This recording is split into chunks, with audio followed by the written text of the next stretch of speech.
Sports Talk Daily with Andrew Hustler Paterson and Michael Remis. Hey now, welcome to a wonderful Tuesday edition of Winnipeg Sports Talk Daily. Michael Remis here in the host chair for Hustler, who's away, gone fishing. So pumped to be here though. On this Tuesday, had a great show yesterday. If you missed it, don't forget to check out yesterday's show. Played some clips of Nikolai Ehlers' introductory press conference to Carolina, Kevin Shoveldayoff and Jonathan Taves' comments following that press conference. So a bit of a recap of the weekend, some Bombers, some CFL discussion. That was yesterday, but we've got a great show coming up today. Who's going to join me? Drew Mindell of the Illegal Curve Hockey Show coming up in a second here. I see he's in the room. Ken Wiebe of the Winnipeg Free Press for some hockey talk. John Hodge of 3 Down Nation will be hopping on for some Bombers discussion. They're at the state of the team. They're 4-1. And Winnipeg Goldeyes GM Andrew Collier as the Goldeyes return home for a nice homestand starting tonight and this weekend. No better time to get out to the ballpark when it's nice out in the summer, some good food, good ball. Looking forward to it. So before we bring in Drew Mindell, I know he's going to bring the hottest of hot takes. Rush out into the sponsors. Rollies Transfer, St. Vital Dental, Canadian Club, Manitoba Battery, Princess Auto, Aikens Lake, F Apparel, Fans First, Little Brown Jug, Boston Pizza, Royal Sports, and Coolbet. And stick around. After this show, Jeff Hamilton and I will bring you CFL 110, my first time ever in the host chair for CFL 110, where we go deep into the Stampede Bowl, other CFL hot topics. Kenny Lawler's 200-yard game, that guy who won $1 million, the Lions comeback, that all gets in there. So let's bring him in, the host of the Illegal Curve Hockey Show.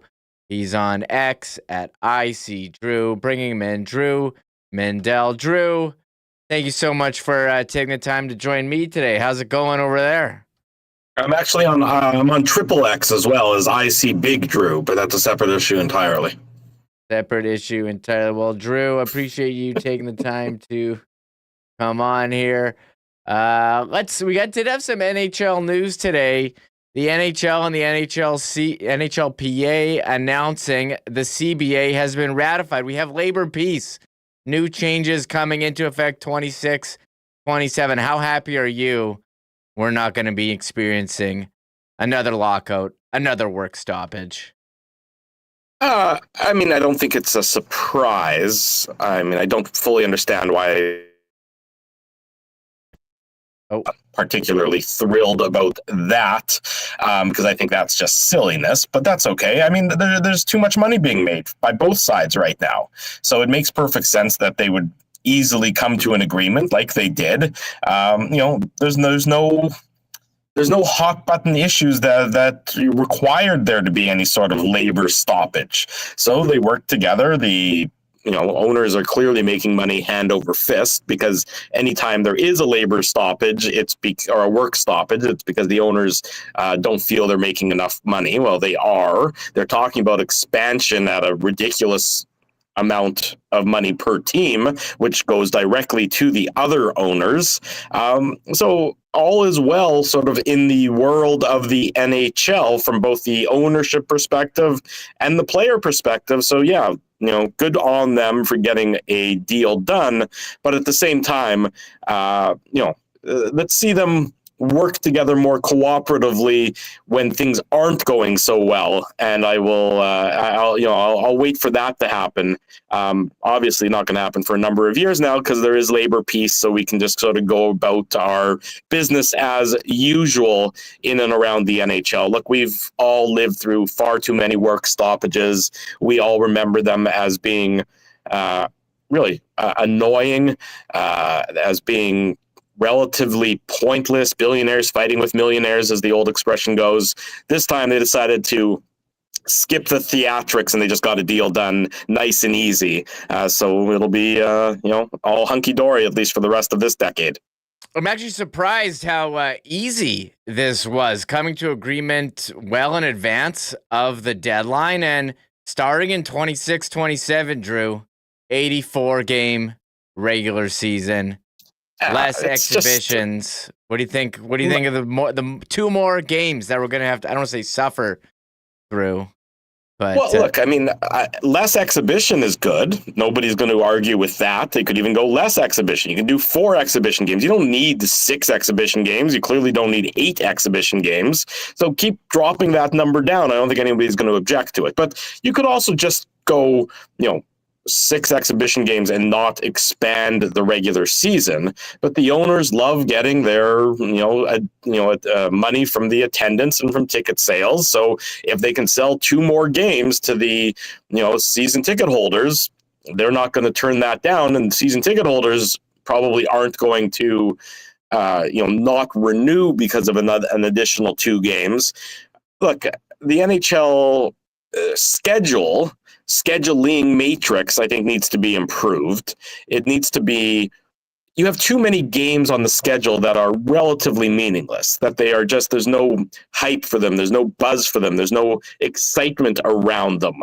I think you do more divisional games, you're going to get bigger rivalries, more hate. Hate sells tickets, but it's hard to get, the way the schedule is currently, there's not enough division games to really, build up that hate, I would say. 84 games is stupid. It changes all the record books. It impacts everything. It's really only done because of, so that the owners can get not lose out on any gate revenue. The leagues, and not just the NHL, but all the sports leagues, when there's an option between more money and a better customer experience, they're always going to choose more money. That's just the reality of it. So it's not really worth getting worked up about because they don't really give a damn. They figure the buying public is still going to be there, whether it's 82 games, 84 games. At least the games have a little bit more of an importance than, strictly exhibition dreck.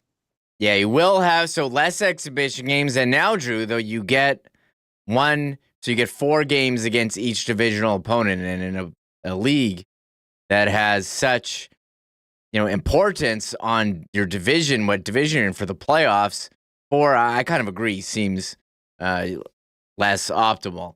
Other issues, So you have 4. I mean, you play, but at the same time, so the Jets are going to have some games against Pacific Division teams that they play 3 times a year. I mean, I'd rather see them play their division rivals 5 or 6 times, and their, and the Pacific Division fewer times, or the other conference fewer times. I don't need to see every single team come through Winnipeg every single year. It doesn't really excite me. I can live without seeing, the New York Islanders. I can live with seeing the Islanders, every second year in Winnipeg as opposed to every single year in Winnipeg. And if that means more divisional matchups, I'd be fine with that. Nobody ever asked me for my opinion except for you, Remo, but that would be how I would do it. I would tweak the schedule to make division matchups that much more important and have more of those games. I came on, yes, wanting some Drew hot takes. I'm certainly getting it. Just going through this. Now that it's official, we don't have to talk about it anymore. 84-game season, so there's less exhibition games, shorter max contract lengths. Sure, this is coming into effect 26, 27. There will be a playoff salary cap, so yes, Bobby B, they did address potential fake LTIR issues. And I think that's a good one. I think that they realized that was getting to be pretty ridiculous. So I'm glad that they addressed that as a topic in this CBA. Is that there needs to be some just because the regular season ends, it shouldn't mean that there's all of a sudden no parameters at all around a salary cap. They should have at least somewhat of a box you have to work within come playoff time. And so I'm glad to see that was something that was included in the new agreement. I mean, I don't really understand why the max contract length went from 8 years to 7 years. To me, that wasn't a big topic, but okay. I mean, that's fine. If they wanted that and both sides agreed to it, doesn't really impact my life at all. Yeah, what about no mandatory dress code for players? Could see some interesting fits this season when they arrive. Yeah, how about just let players be human beings. Let them do what they want to do. Let them dress what they want to dress. Add a little bit of flash and pizzazz. I mean, who cares? I mean, it's fine. Why was that even in the rule book to begin with? Like, how anal and uptight do you have to be that you have to mandate what everyone's wearing? I mean, these anything that can add a little bit of personality and a little bit of color to this game is a good thing. That's how, let the players market themselves through their fashion choices if they so choose. I mean, again, I'm fine with all of that. It doesn't take any money out of my pocketbook. It doesn't impact my enjoyment. It doesn't, as long as I don't have to start wearing a 3-piece suit on the Illegal Curve post-game shows, then I'll be fine. Then, that's where I would draw the line. Yeah, I got my new WST polos here for this one. Mine must be lost in the mail. I mean, I assume that as a guest on this fine program, I get some sort of swag from you and us, but clearly mine has been lost somewhere along the mail route. I gotta get some kind of gift bag that I'll mail you. Thank you. Olympic participation, check mark. That's been solid. So we'll be talking about rosters all summer and the salary cap going up. Everyone's happy. How much credit do you give Gary Bettman on all these increases, or is this just a function of TV revenues going up across sports, franchise values going up across sports? Or are you going to be praising Gary Bettman for solving this one quickly? Yeah, I mean, sure, I'll give him credit, I guess. I mean, it seemed like a bit of a no-brainer. I don't know how much praise or credit he needs to get. It just seems like, again, your TV deal was significant. You're making more money. Why would you do anything that's going to sort of impact the continued money train? At the same time, though, I sort of laugh. The NHL salaries are what they are. And then you compare it to what Shai Gilgeous-Alexander just signed for in Oklahoma City for the next 4 years, where he's making $70 million a season. Meanwhile, the highest paid NHL player is 12, 13, 14 million dollars. So again, anytime anyone talks about the NHL being part of the Big Four, I mean, it's really not in the same stratosphere as the NFL, the NBA, Major League Baseball, and you see it just in the annual salaries from the players themselves. So, good for these guys. I'm not feeling any sympathy for them. They're making a boatload of money, but in comparison to their other brethren in professional sports, they are definitely the fourth of four. Oh, yes. And to be fair, in basketball, you only got 5, main guys on the court. Yeah. Plus, you got 10 guys. And then hockey, you got like 25. So a bit of a difference, but your point has been made. We'll move on from talking about business. I know you're following the Blue Jays. 9-game win streak. Longest active streak in the majors. Second longest since 2015 when they had that great season. Are you on the Blue Jays bandwagon here? The first place Toronto Blue Jays. Very exciting stuff going on here. Yeah, they're playing great ball. Am I on their bandwagon? Let me put it this way. I'm not staying at home to watch their games. I'm enjoying my time outside in the summer. I'll catch the highlights, or I'll look at my phone when I look at my fantasy baseball team and see what they're doing. They're not, it's July. I'm spending time outside. I'm not spending time indoors, for the most part, watching one game of 162, but from where they started this season to where they are now, they've certainly been on a heater. I think they're the best. They have the best record in Major League Baseball over them since almost the end of May or something along those lines. So it's pretty impressive. I mean, this was a team that certainly was scuffling as of late. And, I enjoy, anytime I can see the Yankees, run into trouble. I think most people enjoy watching the Yankees suffer, especially what it does to the New York market there. So the Jays' recent series against the Yankees was an entertaining one with positive results in that sense.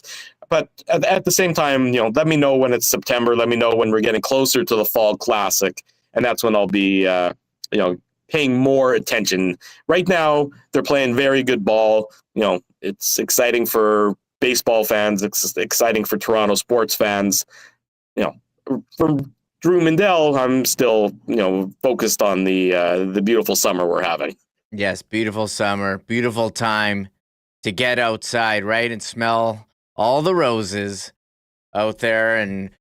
I'm tuning in. I think people get excited here if it is a Toronto team. 2015 was a great time, but you're right, it is a long season, so we've got our ears to it. We'll see if they can make it run the whole season. We do have the All-Star game coming up, but shifting back locally, exciting week last week for the Winnipeg Jets. What did you make of the whole Jonathan Toews introductory press conference ceremony, putting on the jersey? Exciting time for the Winnipeg Jets franchise. Yeah, celebratory. It's easy to celebrate in July. Time will tell, obviously, come September, October, November, what it actually means in terms of on-ice results. But, there's no reason to be a party pooper come, for something that's, by any definition, a nice story. I don't care, what you're, how you're feeling. It's a nice story. Jonathan Toews deserves credit for, coming back from a health ailment and coming back to the point that he feels he can be a contributing member of an NHL team. So that in and of itself, just on its face, is a good news story and something worth celebrating. Like I said, we don't know. Nobody knows. Anybody who tells you for sure that he's going to be able to step in and be a contributing member, they're wearing rose-colored glasses. But at the same time, right now, there's no reason to automatically be poo-pooing it as a no chance at all it's going to work sort of thing, because we don't know that either. So, for what it was last week, I thought it was very nice. I thought it was appropriate. I thought it was True North handled it well. From the business perspective, it's a huge win for True North. The number of Toews Jets jerseys that are going to be sold are going to be huge. The number of tickets that are going to be sold as a result is going to be significant. So strictly from a business perspective, it makes perfect sense for True North.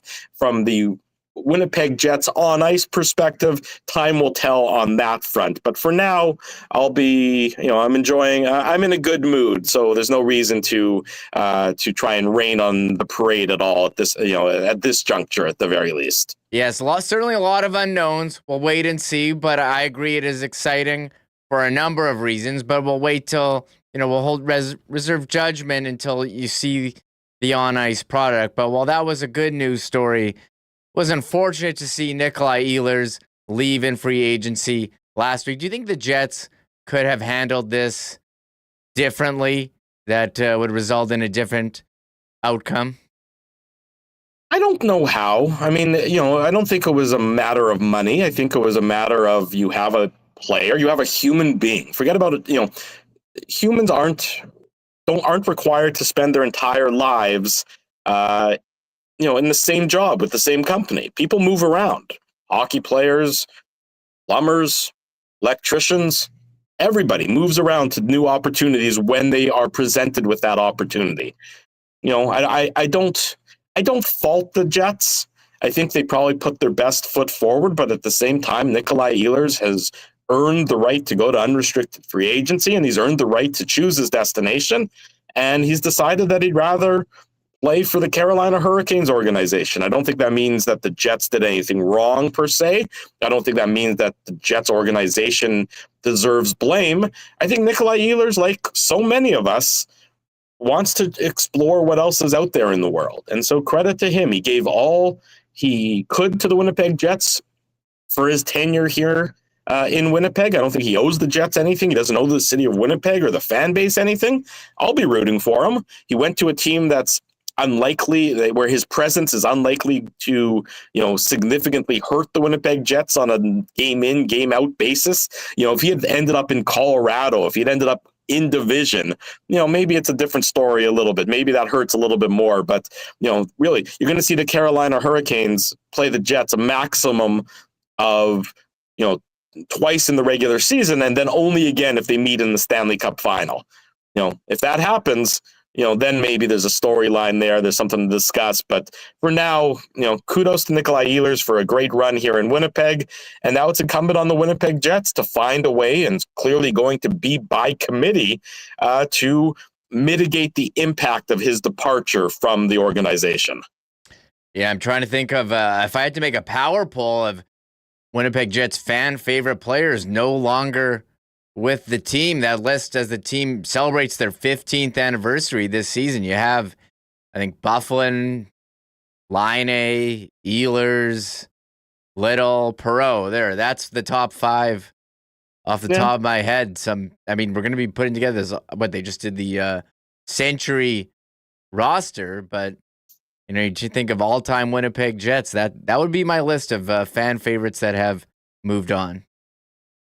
Yeah, maybe, I think time will heal more wounds, but, maybe you throw Blake Wheeler in there. Andrew Ladd came and went and did his. Look, there's all sorts of people you can identify. So it's a reasonable list you came up with off the top of your head. So I won't critique you too much for that. So Blake Wheeler, franchise leader in multiple categories. Andrew Ladd, top captain. So we'll can't forget those guys as well. I'll let it slide. Don't worry, Remo. I'll let it slide. Look, doing this. Flying by the seat of my pants there. We did CFL 110 earlier. I'm doing everything Hustlers away. Here we go. And the Bombers. I got to ask you the Bombers. I know you're following them closely. At the bye, 3-1. As disappointing as it was to lose in the historic inaugural Stampede Bowl, you have to feel good about 3-1, especially when you compare where they are now to where they were at this point last season. Look, 3-1 is they are the Bombers. They, win more often than they lose. That's been their MO. That's been their story over the last, most of the last decade, give or take. I don't have any fear that all of a sudden what happened in Calgary last week is going to, cause some sort of negative downturn. They got their butts handed to them. I think that they're going to go to the bye week, and I expect they're going to come back and have a much better performance. At Princess Auto Stadium. What's that, on the 18th, if I'm not mistaken, is their next home game. So look, the Bombers. I got my Grey Cup tickets, and I'm still more than cautiously optimistic that they're going to be playing in their home stadium come November. I'm certainly hope that's the case. It'll make for a absolute party of a significant degree. Now it's up to them to live up to that billing, live up to that expectation. It's a long season in the CFL, and as we all know, it usually doesn't start, as the old adage goes, it doesn't really start until Labor Day. And that's, you got another couple months before you got Labor Day in Regina, and then back home for the Banjo Bowl here in Winnipeg. And that's when you really, push comes to shove, I suppose, when it comes to the CFL season. All right, Drew, it's been great having you on the show. I love having you on, getting your takes on everything. You mentioned summer, being outside. Where is Drew Mindell? Where's your number one summer activity in Winnipeg? I've got a list of so many things that take place. Folk Fest this weekend, but we just had Jazz Fest, the Assiniboia Downs, live racing, Goldeyes. I'm looking forward to Icelandic Festival coming up, getting out to the lake. There's so many activities. And where are you spending your time outside now when you're not inside watching Blue Jays baseball? Well, I go up with my wife and kids. We went up to Clear Lake right after sort of school let out. So we spent about 5 days up there. And it's probably Clear Lake, the Riding Mountain National Park area is probably at the top of my list for sort of my favorite destinations, that are within an easy car ride away. I love it up there. We spent 5 days up there. Just, I think we got into the town, we got into Wasagaming. I parked the car, and I don't think I drove it for 5 days. And that's, just walk around and be in nature. And it certainly provides a lot of, I find it rejuvenates me to go do things like that. So I'm going to answer the question with Clear Lake and Riding Mountain National Park is my go-to destination here in for the summer. You know what? That's a good one. I got to add that to my list. I haven't been to Clear Lake since we went on a school trip when I was in like grade 9. I'm surprised to hear that. I mean, I know that you and the family are pretty outdoorsy kind of people. Yes. So, I think you guys would, see if Huss will give you a day off or something. See if you guys can make your way up there. I would recommend it. I'll go talk to Leah off air and I'll send her a text and say, this is what I recommend. We've talked about, I guess we go to Winnipeg Beach on the weekend. So we're there. But I've been saying Clear Lake, it's the only national park in Manitoba. So that is not correct, Matt. That is not correct, in fact. That's not correct? There's another one? There is a national park. You cannot go to it without permission, but the Wapusk National Park is up in northern Manitoba.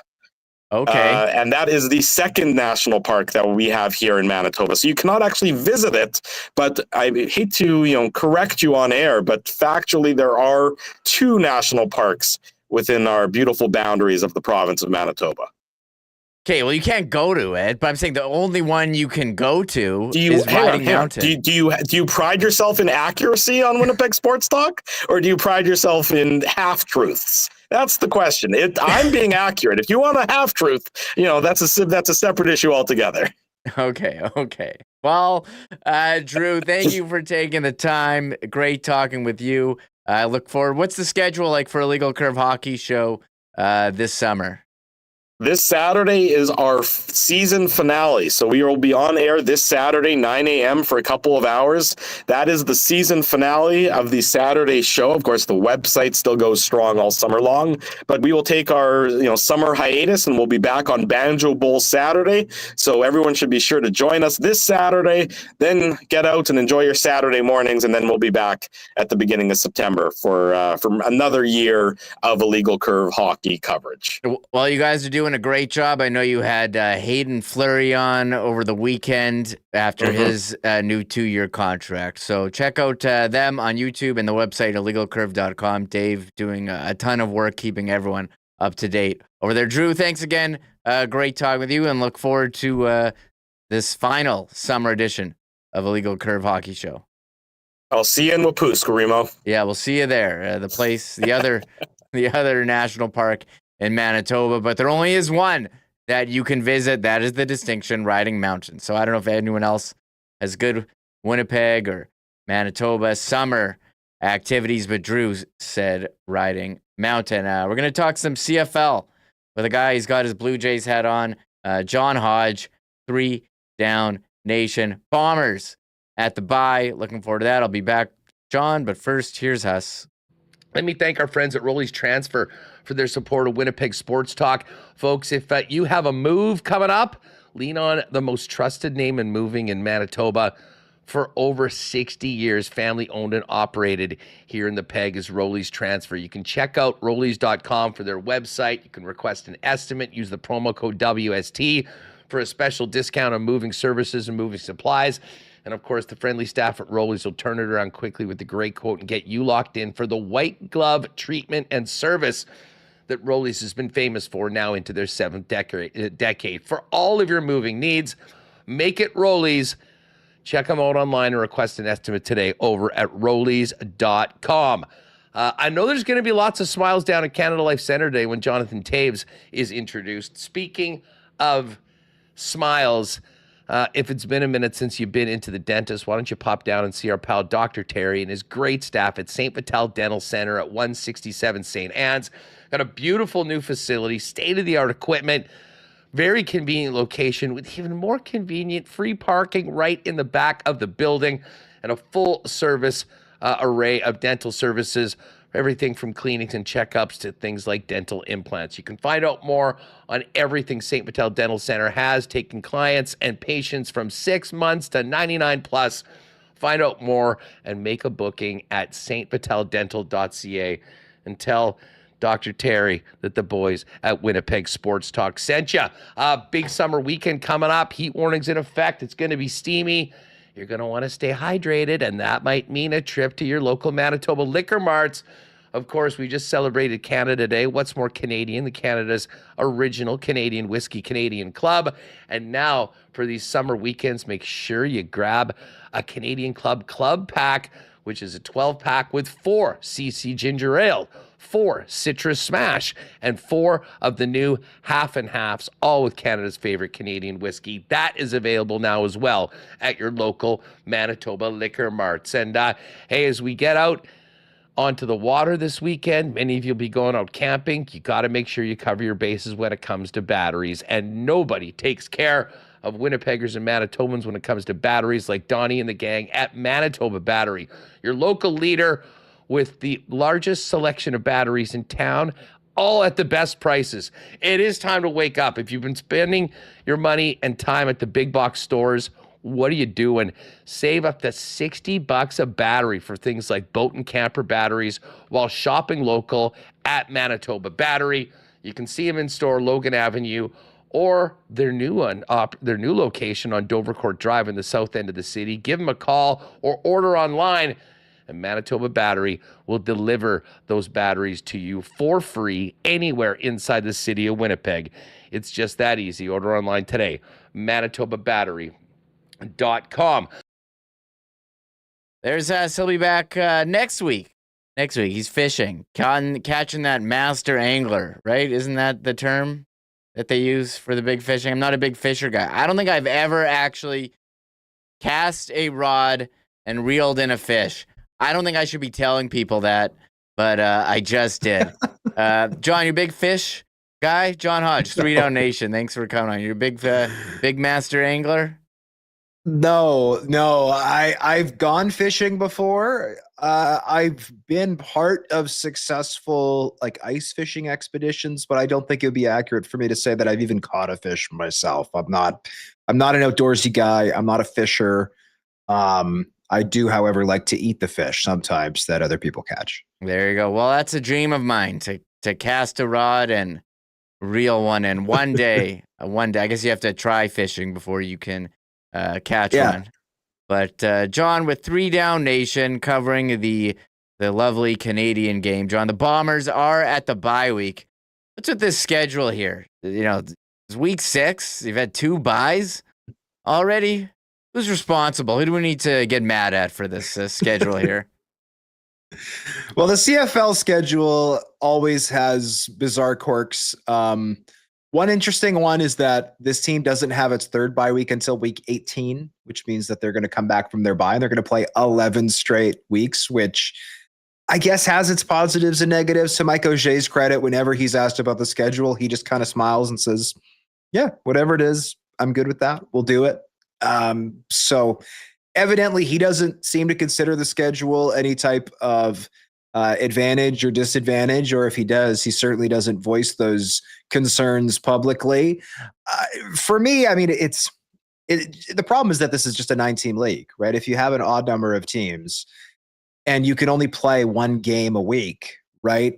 Like Major League Baseball or the NBA, like a lot of leagues where you can play realistically. I mean, Major League Baseball, you're playing 6 games a week, but in other leagues where you can realistically play 2, 3, 4 times, it'd be very easy to schedule even with an odd number of teams. But when you have an odd number of teams and you can only play once a week, inevitably you're going to have weirdness, especially when you take into consideration that some CFL teams share their buildings, or some CFL teams share markets with particular other teams, or there are summer events that take over certain venues. So I don't envy the CFL schedule makers, which is why I try not to criticize them too much. But yeah, 2 byes in the first 6 weeks, it's a little odd. I think that'd be more than fair to say. Seems not ideal, combined with the back-to-backs. I don't know if this is the worst Bombers schedule, but I don't know. I'd like to see them actually play in the first 6 weeks, but that's fine. We can talk about it at 3-1. Better start to the year than last year, where it did not go as well, John. Well, I think any start would be better than what the team went through last year. And I mean, this loss was obviously very disappointing in Calgary. I called it a burn the film game, and I think that was appropriate. I don't think anybody saw that result. I know some people picked Calgary to win that game. Credit to them. We had 2 of our 10 contributors at 3 Down Nation pick the Stampeders. Admittedly, I was not among them. But the point is, lots of other people, picked the Stamps to win, but I don't think anybody was picking them to win by 21 points. And really, I feel like the game was not even as close as the score indicated. It was a beatdown. It was a blowout. I think the quote from Mike O'Shea was, "We got our asses beat," to quote him accurately.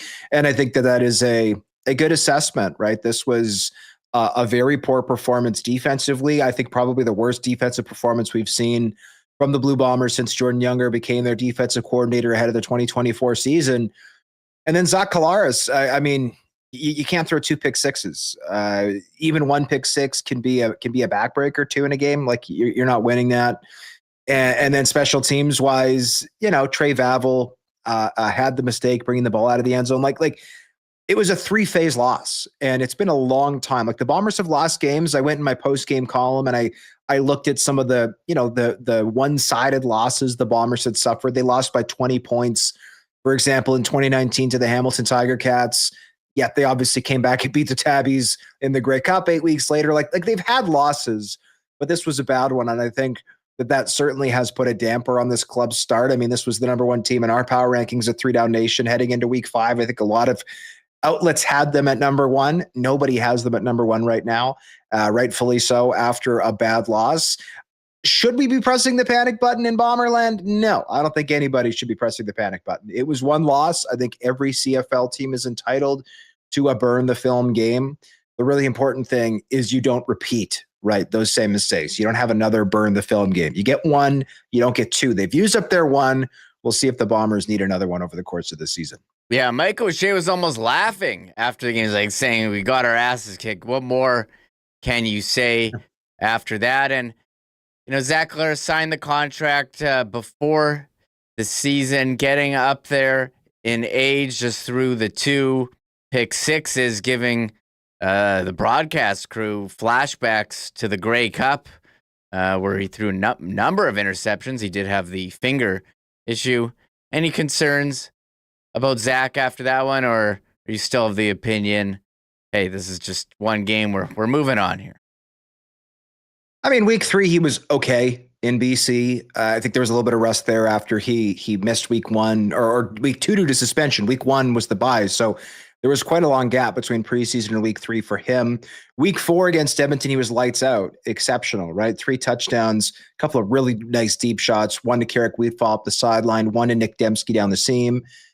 Week 5, obviously not sharp. I almost want to throw the whole second half of that game out, right? After Zach Collaros skied a ball over a wide open Carrick Wheatfall and what was the second last play of the first half.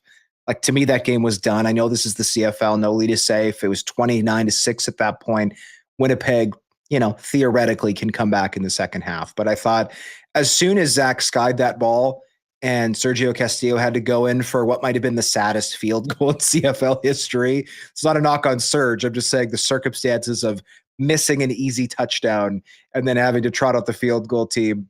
I think that really deflated the club. So no, it was not a strong performance from Zach Collaros. I don't think anybody could argue that it was. But the second half, I mean, it was obvious the Stampeders were just taking everything away deep. Like, it was almost that second half was like watching Skelly drills in practice where the Bombers are just running 8-yard hook routes over and over and over again. And it was nice to see Kevin Sklarcius get a bunch of opportunities. But I mean, it was a game where the Stampeders didn't seem all that interested in even scoring points. They're just trying to kill the clock offensively. And then defensively, they were just saying, yeah, we'll literally give you whatever you want as long as it's an under 10-yard gain. And obviously with the score being what it is, it's hard for the Bombers to run the ball. So I kind of just look at the first half of that one, and there were the 2 big mistakes from Zach. One I mentioned was the at the very end of the first half, the missed throw to Carrick Wheatfall. The first one was the pick to Damon Webb. And I mean, Damon Webb's a very good player, right? He was all CFL with the Red Blacks last year, moved to a new position at safety with the Stamps this year. Has looked good there. He spied that route basically, right? Like it was another kind of hook route, and he was, he was sitting there in coverage, and he was kind of, he worked his way over, and yeah, he just beat the receiver to the ball. Like, it was a nice play by him. I don't think anybody should be pressing the panic button on Zach, but yeah, last season, right? Like late in the year, he faded down the stretch a little bit. Obviously, the Grey Cup was not a strong performance. People all, I think, don't give him enough credit for the West Finals. Zach Collars was dominant in the West Finals, struggled in the Grey Cup, and everyone's acting like he's fallen off. I agree that the stats didn't necessarily look great in 2024 relative to his previous MOP years, but regardless, I think Zach has been fine, right? Yeah, I think you give him for game one, you give him a C plus. Game two, you give him an A, and this past week was a D. And you average that out. What is that? A B minus? What? I think that's where he is. He's okay. Yeah. Okay. Well, it's still early. 3-1, as you mentioned. Yeah. A lot of weeks left. I don't think you can come to any sweeping conclusions, but we got to do that on this show. That's part of the job here. Coming up with overreactions early. One thing coming in, we weren't really sure about Jason Hogan, the new offensive coordinator. What kind of game plan? What have you seen from him early on in this season? I mean, I would never portray myself as an X's and O's expert. Some of the people I've talked to going into this season were really high on Jason Hogan. Yeah, not the most experienced guy. Born and raised in the province of Quebec, had been a co-offensive coordinator at the University of Montreal, but hadn't really been a fully fledged OC. Played quarterback himself, but not at a high level, mostly the CEGEP level coming up in Quebec, and still a young guy. I don't know exactly how old Jason Hogan is. I believe he's in his mid to late 30s. So one of the youngest OCs in the CFL, one of not very many Canadian OCs in the CFL.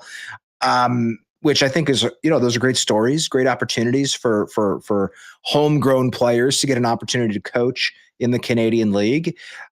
The book that I got on him was he is a sleep under the desk, work all hours of the night kind of guy, like a guy who's not going to be not successful because he didn't work at it. Like he is an absolutely a tireless worker, which I think is why Mike O'Shea felt comfortable giving him this role. And he's obviously got a great security blanket in Jarius Jackson, a guy who had a top offense in the CFL just last year in Edmonton, a team that finished number one in a number of categories, including running the ball, which is what the Bombers do best. So I think so far, you love the deep attack that we saw from game three, I should say, week 4 against Edmonton.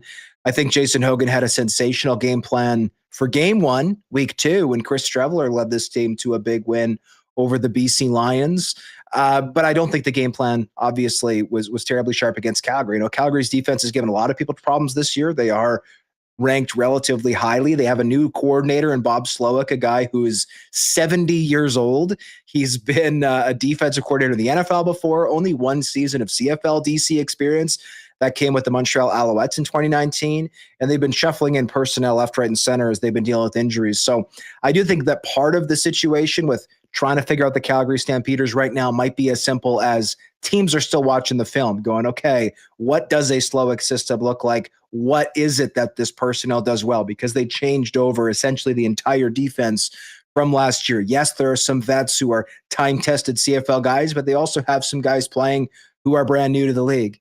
So I would say Jason Hogan overall as a rookie DC has done fine. I don't think you could be too hard on him as a rookie, but obviously the offense was not good enough to win that game in Calgary, and he's going to have to be better drawing up game plans. Certainly the next time these two teams play, which is only like a week and a bit away. They play each other again in week number 7. Yes, this Bombers schedule where they have the back-to-back BC, 2 in a row against Calgary. Calgary is playing this weekend, so not a back-to-back for them. And Toronto, and also, of course, the Labor Day Banjo Bowl back-to-back. There's some roster turnover coming into the season. Is there a new player on the Bombers that has stood out to you over the first 4 games? Well, that's a great question. I think one of the big storylines coming into this year is how much some of their second-year players have improved. If you look at Carrick Wheatfall, right, a guy who had a great debut last year, then kind of did nothing the rest of the way, did not have a good Grey Cup game, should have had a touchdown in that game, couldn't reel it in. He's come back and suddenly he's one of the top deep threats in the CFL. I know didn't make any plays in Calgary, but through the first 3 games of the season was sensational. Kendall Randolph, I think, a guy who, started, I think, a couple of games last year, mostly at guard. He's been at right tackle. He's been very serviceable there. I don't think that's been a drop off at all from Eric Lofton, who's hurt. Devin Adams, I think, has shown big improvement along the defensive line. He's been much better. Michael Chris Ike, who I thought last year was shaky at times, has made a couple of fabulous plays on special teams, got a forced fumble against Edmonton, and has been, I thought, an outstanding blocker offensively, helping open holes for mostly Matthew Paterson, obviously lately Brady Oliveira. So when you look at the guys who are going from year 1 to year 2, there have been a bunch of players who have popped off. To me, one guy I think I would highlight as a brand new player is Trey Vavel. Unfortunately, he's trending in the wrong direction a little bit. He's had some sensational returns this season, not broken anything, but last year the returner spot, right, was a huge storyline in Bomberland with fans complaining, why aren't we getting more production out of this? Obviously, Lucky Whitehead came in at the end of the year to his credit and settled that down, but then he muffed a punt in the West Final and muffed another one in the Grey Cup, right? You can't be turning the ball over like that at the most important time of the year. And that's exactly what happened, unfortunately, for the Bombers and for Lucky last season. So Vavel is treading water right now. Obviously, I think Peyton Logan's still going to be the guy when he gets healthy, former Stampeder who was added in free agency. And again, not the best performance from Vavel. Muffed a punt against Edmonton in week 4, week 5, brought the ball out of the end zone when never should have. But he's also shown some high highs along with some of those low lows. So he'd be somebody brand new who I would highlight. Yeah, and one player who was highlighted here on the CFL honor roll, and the CFL sends out every week the honor roll, highlighting some of the top performances, and of course, a ton of Ticats on this list: Bo Levi Mitchell, Kenny Lawler, but the one Blue Bomber special teamer Jalen Smith. What can you say about Jalen Smith's performance against Calgary that got him on the honor roll? I mean, he's got 4 special teams tackles through 4 games. He had 2 in Calgary, and I do think that the cover teams was a big focus for this team this offseason. They used their top pick in the CFL draft this year on Connor Shea, linebacker out of Wyoming. Obviously, like guys like Tanner Cadwallader, have been doing good work on this team for a number of years. Shane Gauthier, a time-tested veteran who's on that unit. But I do think there was a concerted effort to boost, especially the Canadian talent there, and that's where Smith comes in. He's kind of a unique player in a way. He's 5'10". He played mostly slot corner at North Texas, but did bounce around to a number of other spots, even rushing the passer at times, being more of a stand-up linebacker at other times, a little bit of safety work, like stuff like that, like a very versatile, almost Swiss Army knife type of thing. The interesting thing, though, is playing slot corner. Like, he weighs 220-some pounds. Like, I believe he's listed at 227, which obviously, I mean, in the CFL, there's will linebackers who play significantly lighter than that. Like Tyrese Beverette in Montreal is probably 205 pounds soaking wet. And here you've got Jalen Smith, who arguably best projects as a CFL safety, maybe strong side linebacker, playing significantly heavier than that. And so it's been interesting to see him fly around on special teams. I know that the cover units for the Bombers ranked quite poorly last season, league-wide in yards allowed. I believe there's been improvement in that regard this season. They certainly haven't given up any of those return touchdowns that we've seen like crazy over the last little bit of the CFL. 2 kickoff return touchdowns on Friday night, 2 punt return touchdowns on Sunday in Edmonton when the Red Blacks were there. So the Bombers haven't scored any of those, but they haven't given any of them up. And again, I think the most recent game has kind of clouded everybody on this team, and to some extent fairly so. It was obviously, again, a very poor performance. You can't make any disillusions about that. But by the same token, there has been meaningful improvement on special teams from 24 to 25, and I think Jalen Smith's been a good piece of that. Yeah, poor performance. Most importantly, going into the bye. So now we have a week of no Bomber football, and instead of talking up the next game, whoever it is, we have to sit here and talk about this Calgary game for an extra week. It was a crazy week around the CFL. You had that game on Friday, Hamilton 51, Toronto 38, BC, the last second comeback against Montreal on Saturday, and Edmonton getting their first win. What stood out to you from the games other than Calgary's win in the Stampede Bowl? I thought it was a great week of football, right? I mean, week 3 and week 4, I think left a little bit to be desired. One of the things that we do at 3 Down is we pick the best game of the week and the worst game of the week. And week 3 and week 4, it was tough to pick the best one because it's like, there's really no standout games here. This was the opposite problem this week. Probably the sloppiest game was BC at Montreal, but that had an incredible finish with Montreal hitting a would-be game-winning field goal and then the Lions turning right around and kicking one of their own. And then a brawl broke out on the sideline, which went semi-viral across the internet internationally. So that, if that's the worst played game of the week, I think you're very happy if you're the Canadian Football League or if you're a CFL fan. Even Calgary, Winnipeg, was not a bad game. It was a bit of a blowout, obviously. It wasn't super competitive in the second half, but there were still lots of very entertaining plays. I know Bomber fans didn't like it. That's okay. But if you're a Stampeders fan, you loved it. And if you're a fan of any other team, I think you liked it. I think it was a solid Thursday night game. So, Bo Levi Mitchell ripping the ball right now. 5 touchdown passes in that game. Kenny Lawler, 3 scores.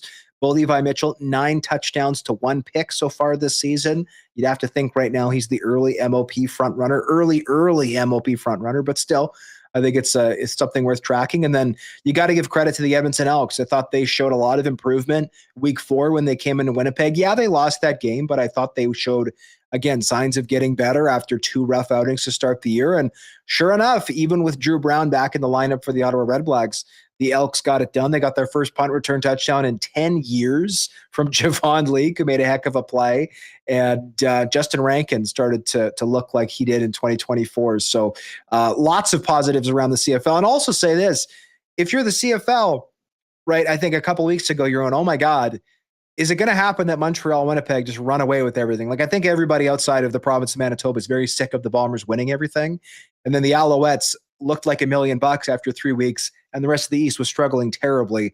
All of a sudden, with the Alouettes losing 2 in a row, the Bombers losing, the Elks getting off the mat, the Ticats winning 2 straight, I think you've actually got some parity here, and that can help build some really nice storylines. So that was the thing that stuck out to me most in week 5. The games were good, and the standings look a heck of a lot more interesting now than they did just recently. Yeah, games are good. A lot of points, a lot of return touchdowns. John, great having you on talking CFL. I do have to ask, I was just talking to Drew Mindell, and I asked him his favorite Winnipeg or Manitoba summer activity. He mentioned going out to Riding Mountain National Park. Now that we're in July, we're in summer. Do you have one you'd like to add? I'm sure IG Field or Princess Auto Stadium for Bombers would certainly be up there, but other than that, for you, your favorite Winnipeg or Manitoba summer activity? Yeah, covering games at Princess Auto Stadium is obviously right up there. It's the best atmosphere in Canadian football, arguably the best in Canadian sport. That said, another thing I love doing every summer is getting out to Rainbow Stage and catching a show. So Assiniboine Park, or not Assiniboine Park, Kildonan Park.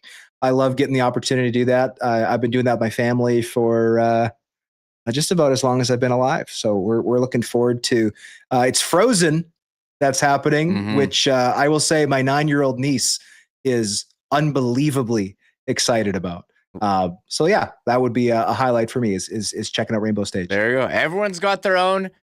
John's going to Frozen. Currently Rock of Ages wrapping up on July 12. If you're into the hair metal, Rock of Ages, that is a good one. So, all right, I know what Ken's going to say. He's ready. But you've got Rainbow Stage. Drew has his, what is it? Riding Mountain National Park. So, John, thanks again. Wasagaming, Clear Lake. There you go, yeah. Clear Lake. There you go. So, I'll have to hit up both of those, add them to my list. Thanks a lot, John, for taking the time to join me. And let everyone know what you've got cooking up at 3 Down Nation. I mean, we got daily content on the CFL, 8 to 10 articles a day, all the socials, everything. So we're always cooking over there in season, off season, especially in season. We're cooking. There's been no shortage of storylines. So obviously, yes, please check us out. Check out the podcast and enjoy a beautiful Manitoba summer. The weather's after a really lousy couple of days. It's pretty beautiful today. Yeah, really nice. So thank you, John, for taking the time to join me here today, Winnipeg Sports Talk Daily. And I know I don't even have to ask Ken. He's got the Manitoba Golf Tour in full swing. we'll be talking about that and other hockey and sports related topics. So, but first, here's us. July 18th will be the next time we're back at Princess Auto Stadium, and I imagine that'll be a team in a very ornery mood after what happened last night. Of course, Princess Auto, proud sponsors of the Bombers and Winnipeg Sports Talk. Princess Auto is the place where you'll find the best deals on the most unique assortment of tools and equipment around. Everything you need to complete the projects on your list or start something new is at Princess Auto. Pop by and see them, Panet Road, Portage Avenue West, or out in Brandon. And of course, you can shop online 24/7, 365 over at princessauto.com. I am going to be off the show next week because I'm going to be with Mark, our winner from the Health Sciences Center Foundation Lottery Auction out at Aikens Lake Wilderness Lodge. And I'll certainly be firing out some pictures, hopefully of some big fish and some great times from Aikens. But this is a great time. If you're thinking about maybe getting a world-class fly-in fishing experience coming up this summer, there's a little bit of extra room this year because less Americans coming over the border. So, folks, if you're thinking about a July, later on in August or September booking, WST listeners 10% off right now. Go over to aikenslake.com. You can find out all the information on options and availability for the 2025 fishing season. And when you call and talk to Pitt or Julie, make sure you said you heard it on Winnipeg Sports Talk. I want to take advantage of an even better deal, 10% off right now to WST listeners, aikenslake.com. I promise to come back with some great pictures and some good stories when I'm back after the trip next week. And hey, do want to thank our friends at F Apparel for their support of WST. Guys, the summer's here, wedding season, right in the middle of it. If you need to up your menswear game, there's only one place to go, and that's F Apparel. Custom suits starting at just over $400. Chinos, golf pants, custom shirts, both tucked and untucked styles, and an incredible selection of menswear accessories. Pop by and see them, 190 Smith Street downtown. And by the way, if you are in a wedding party or getting married yourself, make sure to talk to the guys at F about a special discount for wedding parties when you get your suits for the big day at F Apparel. Find out more online or book an appointment at F, that's EPH apparel.com. There's us. He's fishing, hitting up the, as I said, master anglers. He's putting the rod in, reeling them in, some big ones. I think he tweeted out a picture, actually, at Hustlerama. We can view that after. But I did ask summer activity. We got Rainbow Stage, and Drew saying Riding Mountain. But I'll ask Ken. I'm guessing your summer activity, the Manitoba Golf Tour. Is that correct, Ken? It is a great activity, but oddly enough, it does take me to Wasagamine and Clear Lake Golf Course quite regularly, Remo. So we could have a combined joint venture with Drew and myself, I guess. So, and yeah, I mean, Rock of Ages playing right now. I've heard some great reviews on the show, and we'll be going to see some other Rock of Ages tomorrow at Princess Auto Stadium. So going to see Def Leppard with my podcast partner. And our wives, so should be a fun week ahead here. Nicely done. Yes, Sean at Def Leppard makes you want to bring up that picture of 90s Sean that they featured on the Sportsnet broadcast. Yes. Let's keep the. Speaking of 90s, I showed you a 90s picture, but fortunately, I didn't share it with you, so you can't put it on the screen right now. Yeah, you used to have some flow there, Ken, back in the Winkler Flyers days. I can confirm as a young Ken, I had never seen that before. But Ken, a very busy week last week for Jets news, free agency, players coming, going. But highlight was certainly the big announcement. You were there, and it seemed like this was something that Mark Chipman had wanted for a long time. Jonathan Taves in a Jets jersey, and everyone was there for the big announcement on Friday. Yeah, I mean, certainly, it was well done on all accounts. The video, everything else that was happening. It was a big event. You could tell, Remo, by the number of people in attendance. Jonathan's mother in the front row, and kind of a great moment there.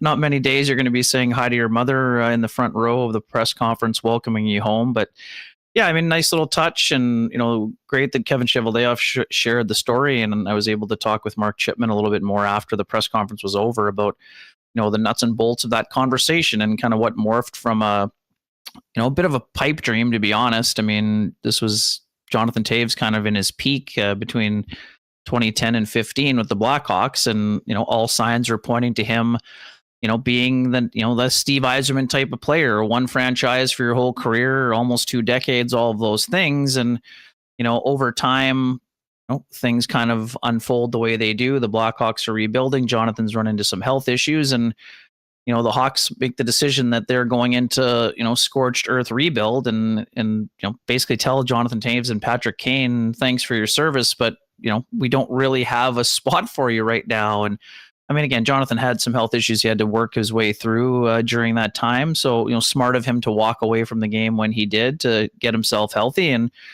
Remo, what I saw, I've known Jonathan Toews. I've said this for a long time. I've known him for 2 decades here, since the week he was going to be drafted. And this is a guy that has incredible determination, and he's always had this level of maturity, Remo. But the thing that really impressed me is, there's even more maturity and perspective now from Jonathan. He's not pounding on the table and saying, I can be a 100-point player, or I can be an 80-point player. He acknowledged there would be some challenges because there's no real playbook in coming back from what he's coming back from with the respiratory issues and long COVID and some of those things that have sort of derailed, his Hall of Fame career. But you could also see the level of determination and passion and the reason why he wanted to be doing this and kind of going through this endeavor is because he wants to write his own ending. And this isn't a guy that's going around for a victory lap and just content and happy to be in the NHL again. I mean, he's a driven individual who wants to win another Stanley Cup ring. And if he can do that in his hometown, I mean, it was sort of be the cherry on top of this story as it is. But yeah, I mean, it was an impressive day overall. And a lot of energy, and you could even just see Jonathan. I mean, for folks who weren't there, Remo, just the way that he intently watched that video that the Jets staff put together, and that walk stroll down memory lane, all these important goals at critical times in his career, whether it's the 3 shootout goals at the World Junior or goals he was scoring throughout Stanley Cup playoffs on their road to 3 Stanley Cups in 5 years. I mean, that. Basically, you could see him perk up. I mean, and that's a part of his life that's been missing for 2 years. Yes, you don't have your normal hockey player routine, but he also wasn't able to enjoy, the everyday life as much because there were all these questions about his health long term. But, I love the admission that, when the first time people were suggesting some kind of alternative methods of healing, he kind of was like, yeah, I got this. Don't worry about it. But that he had to, take himself all the way to India. For some maybe unconventional healing. I mean, that shows why it was important for him both to get his life back and now to try to get his career back. So, I mean, again, I've said this before. I expect Jonathan to be a more than capable player who provides great leadership in the room. But, I mean, this is a guy who's going to be a good player. I mean, there's no assurance of that, but I'll be very surprised if he doesn't make an impact. Now, how big that impact is going to be is pretty hard to determine, but knowing how determined he is to make it work, I would say that he's a pretty strong bet to be a very, like I said, impactful player, and how that impact shows will be in a variety of ways that are shown beyond the boxcar stats of goals, assists, and points. Having a summer of speculation here leading in to training camp on the impact that Jonathan Toews can have. As I spoke with Drew, I think it's a lot of positives, but a lot of uncertainty as well with the on ice, and the Jets are counting on him to make an impact because there were some changes to the roster. It was free agency. You spent July 1 at Canada Life Center. I don't think there was a floor hockey game this year. Not this year. No, I did not strap the pads on this year, Remo. And there was also no 3-point shooting contest like the year prior, I think. Since the Seabears' arrival, there have been the odd driving to the lane in the odd 3-point or free throw contest, but none of those activities happening this time around. But yeah, I mean, it wasn't a crazy busy day, as we know. I mean, we generally isn't super busy, but some important depth moves for the Jets to go along with. I mean, again, because the Toews news was earlier, that sort of got pushed to the background a bit, and Hayden Fleury also signing on the weekend of the draft. So, I mean, that took care of another, kind of tidy piece of business on that third pairing. So, they're adding some forwards that, their hope is that they're changing the mix. Cole Koepke is a guy who's more physical than Mason Appleton, maybe not as physical, or be similarly physical to Brandon Tanev. And I mean, the Jets' hope would be that Koepke, he had 10 goals last year and 17 points. Maybe he ups those numbers slightly, but if he can be a double-digit guy, being a ferocious forechecker on the fourth line, I mean, that's a smart addition. And we know the familiarity with both Neil Pionk and having played with Dylan Sandberg at the University of Minnesota Duluth program. So, I expect him to, again, he's not going to light the world on fire, and this isn't a 20-goal guy. So I understand the folks who aren't familiar with him, but he also had 177 hits, and he's a guy who plays the way the Jets like to play, hard and fast. So in a summer where they lost the speed of Rasmus Kupari and Nikolai Ehlers, it's a smart type of addition. Now, Tanner Pearson, not the same style of player. He doesn't have that explosive speed, but he's a big-bodied guy that can get to the net. He's been a double-digit goal scorer a bunch of times during his career, and been an effective player. And Vegas quite liked him last year, but they just kind of ran out of real estate with what was happening with Marner. They chose to keep Brandon Saad around and Riley Smith, who they reacquired at the deadline from the Rangers last year. So they got guys coming in that they hope will outperform the guys that are going out the door, and it'll change the way that they play. We understand that, but it's going to be a by committee type of situation, and it also will give someone like Cole Perfetti an opportunity to sort of put more onto his plate this year. So that's where that's at, Remo, in terms of the additions. And then obviously bringing in Gus Nyquist the day after, I think, was an important signing for the Jets as well. And hey, I get it. Some folks just look at last year and say, oh man, look at the drop off. This guy's finished at 35. Well, again, he's also had a long list of productivity in terms of his, his ability to, do the job in that middle six forward type of role. He's a very smart player.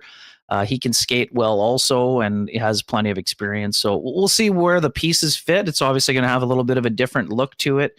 Very few players in the league are as explosive as Nikolai Ehlers. I mean, that is a fact. We know this. But the Jets, this isn't a situation where, they lose one player and suddenly they can't score, or all of a sudden the power play can't patrol. I mean, you've got Perfetti and Taves are options to slide into that role in the pop position in the high slot. So, it's going to look a little bit different, but doesn't necessarily mean the sky is falling. Although I know that you've got a lot of feedback, and so have I in my inbox here. So we'll see what's happening going forward. But I would say this is still a very good hockey team, and now it's up to them to show that there's going to be some more internal growth, and the guys that they're banking on can deliver. Yeah, I don't know if we've had so much sky is falling, but okay. We've talked.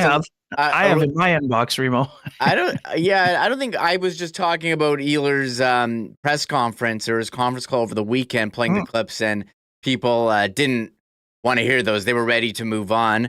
But one thing that I found interesting about the Jets free agency is how much, for a team that isn't the most active at free agency, how much they're using their own players as a recruiting tool. And I think that's certainly been effective in building the culture that they have. I mean, you were on Cole Koepke before the start of free agency as a target, but it seemed like Luke Shen as well, being a guy who's talking to Tanner Pearson and Gus Nyquist. So seems like they've found their own avenues in terms of how to attract players to Winnipeg in free agency.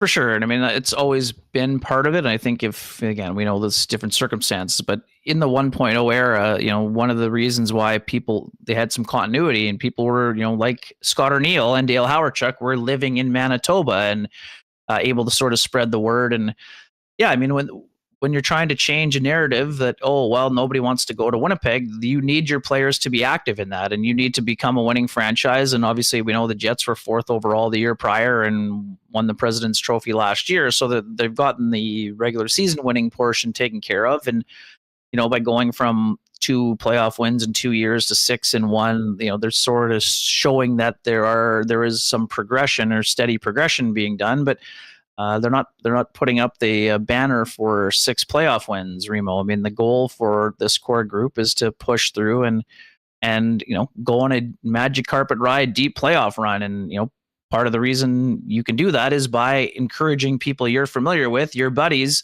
to say, hey, we got a good thing going here, and maybe you want to be part of it. And that, I think, is what we're seeing with, as you mentioned, with Luke Schenn, a guy who played with Nyquist in Nashville, where Nyquist had the best year of his career. He's 1 year removed from that. So yes, there was a steep decline last year, but he also had 75 points the year prior, and he's been a pretty, consistent producer throughout the course of his career here, and he'll have plenty of motivation. I mean, Tanner Pearson talked about it in his conference call with us too, Remo.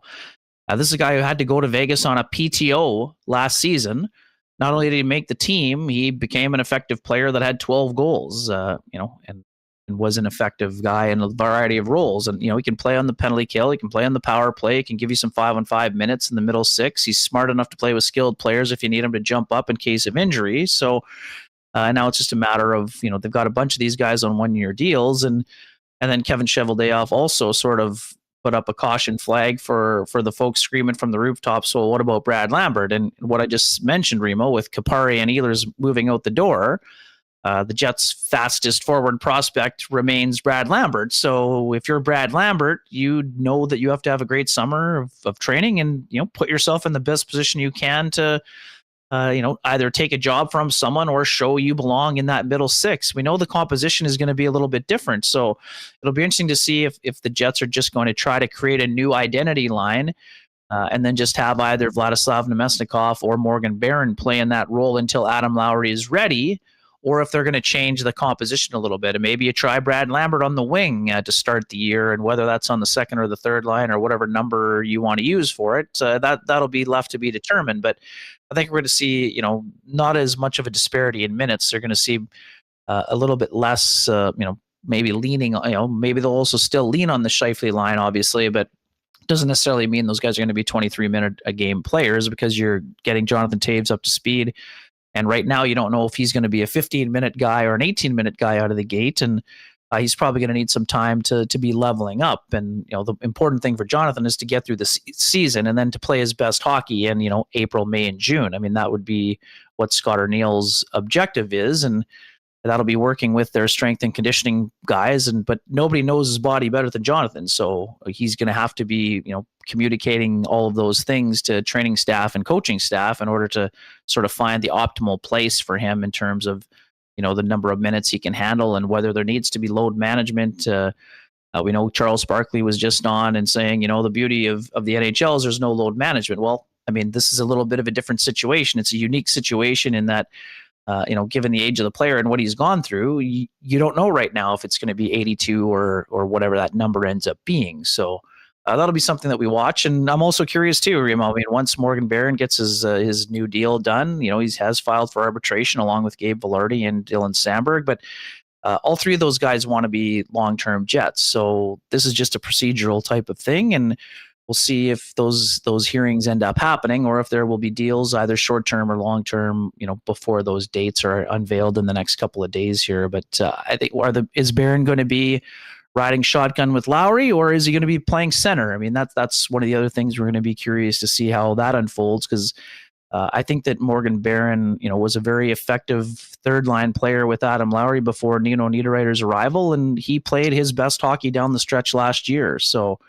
was it because he moved to center, or because he just found an extra gear and started to be doing a little better job of being physical and playing that power forward game that, you kind of knew was in there, but he had to do it a little bit more often when he got a little bit more ice time. And it came out over the weekend about the players filing for arbitration: Dylan Sandberg, Gabriel Vilardi, and Morgan Barron. And it seems like this year, well, I guess no concerns that they're actually going to be going to arbitration, and sounds like they'll be able to work something out. And this is just procedural in terms of setting a date. And last year we had Perfetti, that negotiation going into training camp. We're not going to be having anything like that this year, and that's certainly a positive. Unless they do, go to arbitration, you have an Andrew Kopp scenario, but I don't think you can expect anything like that to happen. It seems very, very rare. Yeah, I mean, it's possible that the hearings are going to happen, but this is procedural for right now. And we know that Dylan Samberg is 1 year away from unrestricted free agency. The Jets are also very aware of that, and they don't want to get to arbitration because they don't want to walk him to UFA status, right? I mean, they want him to be on their either top pairing or second pairing for the next 7 or 8 years in all likelihood, and maybe 9 years if you get an 8-year extension now before the CBA changes after it was ratified here today. So I don't see that being an issue, but you still have to find the number, the value that makes sense. And what's the term going to be? I mean, everyone is saying, oh, well, Dylan Samberg wants less term because the cap keeps going up. Well, just a player in Dylan's situation, everyone knows how valuable he is, but because his numbers are not going to be eye-popping in terms of his offense, but his defensive metrics are exceptional. So there's still always a little bit of pushback. We saw the Jacob Slavin deal go just a little bit north of $6 million. So is it going to be in that range? Well, we'll see, right? Is it going to be 5, 5.5? Is it going to be 6? That's what we're going to be, wondering about as this negotiation continues. But I would think it's going to be in that range, and whether there's a little bit of variation, whether it's a little bit under, or a little bit over. I mean, we'll see. Dylan Samberg hasn't reached the level of Jacob Slavin yet, even though you can sort of see the potential of that happening very quickly, based on the progression last year when he moved into the top 4. And given his, penalty killing duties that have been exceptional also. So, and then in terms of Vilardi, I mean, it's a bit of a question mark in terms of the length, right? That's a player who hasn't been healthy for the majority of his career, played 71 games last year, was a very productive player. Does he want to stack another 2 years or 3 years with Scheifele and Kyle Connor and then see where it goes? Or is he would he prefer to lock in longer term, and be insured of X amount of dollars in a 5 to 6 year period? I mean, that's something that we don't know. I mean, when we asked Gabe Vilardi about it at the end of the year, he wasn't in negotiation mode. So he didn't really hand out any breadcrumbs or clues in terms of where he'd like to be. But, most of the projections that you and I have been looking at, that he's going to be around, $6.5, $7.5 million, depending on the term and how many UFA years you're buying if you're the Winnipeg Jets. So that one will be interesting. I mean, in terms of Barron, he's probably looking at a bridge type of deal, because again, he hasn't had a ton of ice time to produce a lot of offense. So, that's sort of where that one is at. But I mean, he's a guy that plays a style that the Jets really like, and they don't have a ton of physical forwards outside of Adam Lowry and now Cole Koepke in terms of,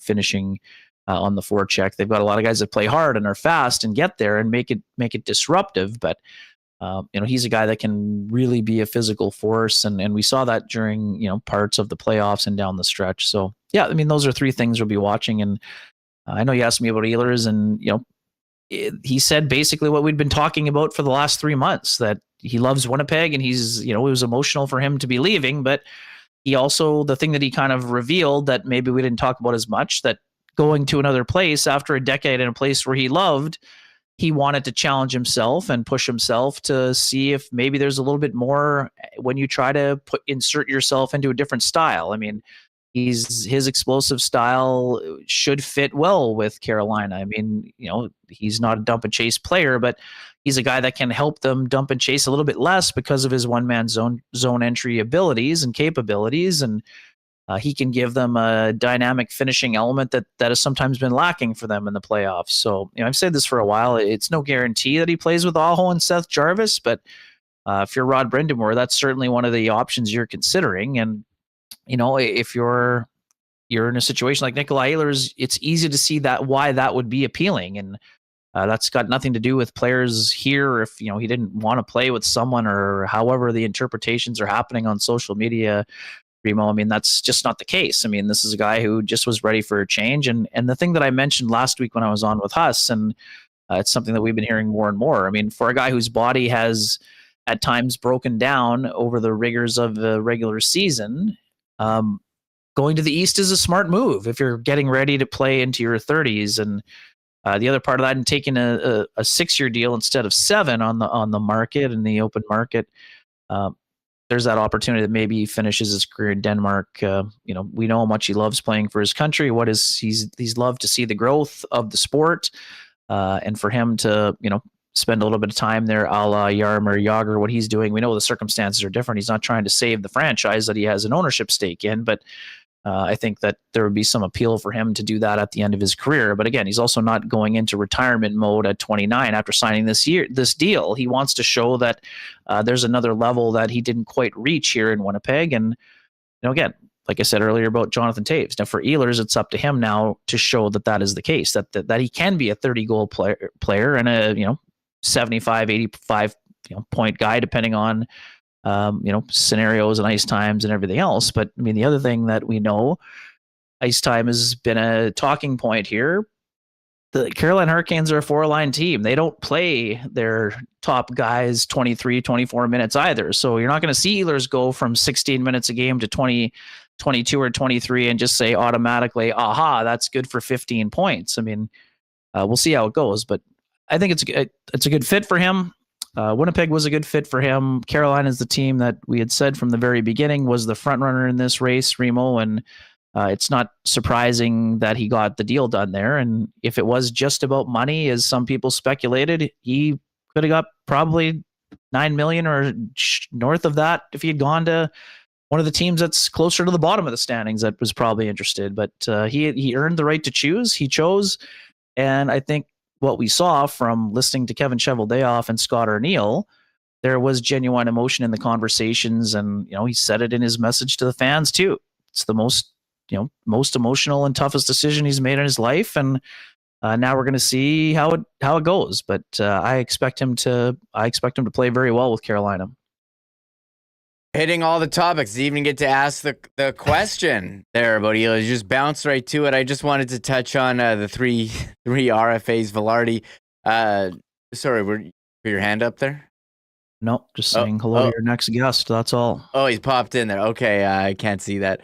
The three RFAs, Velarde, Sandberg, Barron, AFP Analytics has Velarde 4 years, $6.8 million. Sandberg, 5 years, $5.2 million.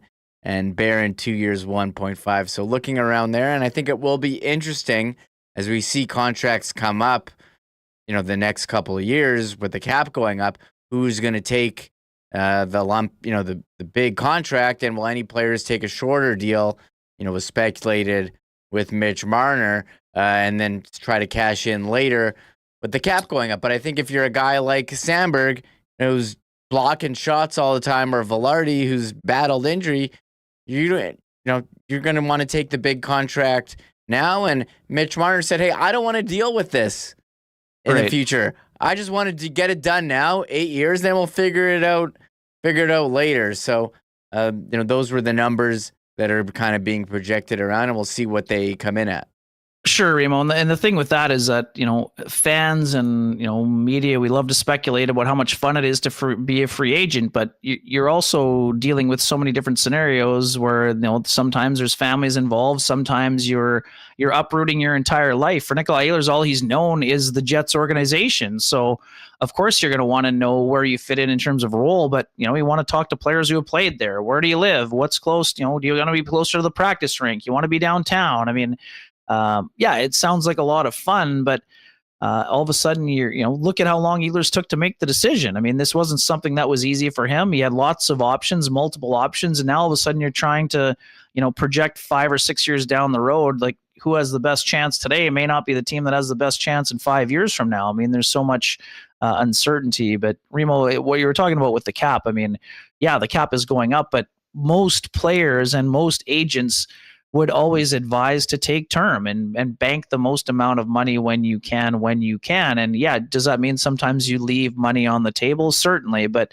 it also means that you have the cost certainty of those 5, 6, or 7 years, whatever you want. So very few, let's just put it this way, very few players put themselves in the situation like an Austin Matthews, or, if McDavid wants to take a 3-year, 4-year, 5-year deal instead of 8, well, there's a upper crust 1 percentile that get to choose. But as you mentioned with Marner, the speculation of him staying or going has been going on for 18 months, and now he's found a place that he wants to be at. It's natural that he would want to spend the maximum amount of time there and then not worry about that for the next 8 years, right? I mean, that's just natural. But again, very, very few players have that choice to be in that 8-year bracket. And most of the time, a lot of people live a very different existence on the edges of the NHL, where sometimes a 1-year deal is all you get, and it's a show me deal. But obviously, when you're a player who's trying to establish yourself and you just had the best year of your career, like Vilardi did, it would make sense on both. You can make the argument on both sides. You can make the argument that yes, I mean, take a 3-year deal and then cash in, but you could also say, well, you really like where you're at and you played on one of the best lines in hockey last year. You probably could see the value in signing up for 7 years of that. Now, does that mean you leave a little bit of AAV on the table potentially if you become a 90-point player? Certainly. But the other side of the equation is that you're looking at, previously 40 and 50-point seasons instead of 65. So there's a lot of variables, Remo, and it's not a one-size-fits-all for any of these situations, whether you're Dylan Samberg, Morgan Barron, or Gabe Vilardi. One gets the 8-year deal, only the Mitch Marners and the Trent Fredericks of the free agency. One guy, tongue firmly planted in cheek, Remo. Yeah, good pull there. But I mean, we even saw it with Marchand, right? No, I mean, people are going crazy with Marchand. I just want to make a joke there, but yeah. No, I liked it. I know, I liked it. But I mean, look at Marchand. People are going crazy because he's going to be paid till he's 43, but he also got the total amount of funding that he was kind of looking for, right? So there's always two sides of the coin. And yeah, I mean, people making fun of the Tanner Jeannot and Trent Frederick deals. I mean, could they blow up in those teams' faces? Sure, but the AAV is still pretty low on those. So, but it is odd to give, we see this once in a while. I think there was a great poll on 32 Thoughts. There was a Matt Bolesky reference. I mean, and guys that you've certainly remembered but had forgotten that they cashed into those longer term deals that didn't always turn out the way that the team signing them thought. But I mean, that's also part of the projection, right? It's an inexact science here, Remo. Yeah, and good for those guys for getting the deals that they did. One player got a deal on the weekend, Hayden Fleury, 2 years. I know you caught up with him in the free press. 2-year deal. How do you see this Jets defense shaking out? They got 7 guys signed and still have to sign Dylan Samberg. It seems like they're rolling with the same group that they had last season. Yeah, I mean, I would think that there's still could be some things happening there. I mean, I don't think they're going to roll with 9. Even Kevin Cheveldayoff said eventually it's 9 plus Saul Monson, right? So, and then too, Cale Clegg is a guy that has NHL experience. So yes, he'll be a first pairing guy with the Moose most likely, but he's also got time in the show with LA and Buffalo. So I mean, he's a guy that can play that that type of a role if you need him to be a call up guy. So. What I think is that Hayden Fleury, I mean, based on what we saw last year, it's either Fleury on the right with Miller or Shen. And I know there's a lot of folks are down on Luke Shen, but I would also say I think the best version of Luke Shen that you saw was in Game 7 against the Blues with 2 broken ribs. So I expect him to be a little bit more settled when his family's here with him. His kids will be playing minor hockey. They'll be living in the same place, not in Nashville, and they won't be bouncing back and forth. And all to say, I still do think that Luke Shen has plenty left in the tank, contrary to some popular or unpopular opinion. I mean, Logan Stanley obviously worked his way into the mix down the stretch, but I mean, Fleury also played very well at times, especially Game 7 when he played 33 minutes in the playoffs. He has that mobility factor. He has size. He provides some stability, and then the Jets are going to have to decide what they're doing with Ville Heinola and Logan Stanley.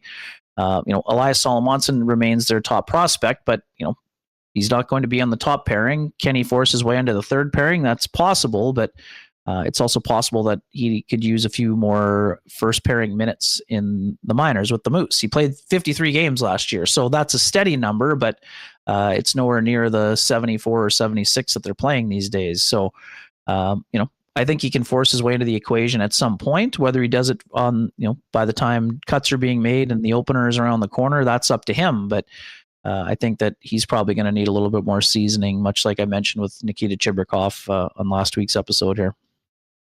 Ken, winding it down and looking at this Jets roster, you think that's it for Kevin Cheveldayoff? July 1, they did their signings. They just have to sign their RFAs, and is that going to be the roster we see, or could we see some more movement, maybe with the team up against the cap, looking for some relief, something like that?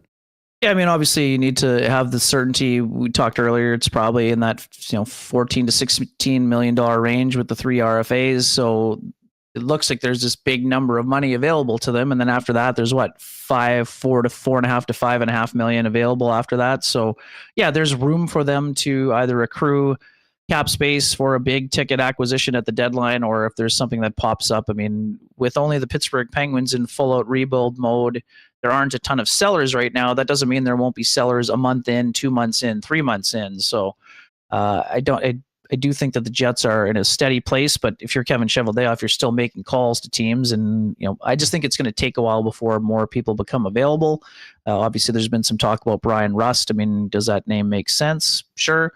He had a very productive year last year, 31 goals, I think 65 points. So, but he also still has, I think, some trade protection. It's not full move, but they would have to probably do some convincing. And what's it going to cost to get them? I think it's sort of a situation where the Jets are in a steady place. They'll let the situation play out with either internal candidates or the guys they brought in, and then after that, they'll assess what they need to do after that and see where things are at. But I think I don't think there's a blockbuster around the corner, but that could all change with one phone call, as we like to say, Remo. And on my way out, obviously another great activity in the summer, Goldeyes baseball, as we saw when we were at the WST party there in the party deck. Yes, talking about summer activity, Trevor Curl, voice of the Goldeyes, coming up next. Ken, thank you again for coming on. Great chat with you. Enjoy the golf tour, and I'll see you tonight at the Kenny and Rennie year end to what do they call it this year? Year end Where we send her is Sean classic there. Yes, year ender where we send her. Sure. Yeah, thanks for having me, folks. Jets mailbag for July is open for a couple more days, so send your questions in. I know there's a few of you that have opinions. Other than that, happy to report we're going to get Trevor Curl out on the old MB golf tour in a couple of weeks also. Oh, so nicely done. Yes, sir. Perfect. We'll see you tonight. Yeah, see you tonight. Thanks again, Ken. There he is. Ken's Wiebe. Oh, I forgot to even... Wait, Ken, are you still there?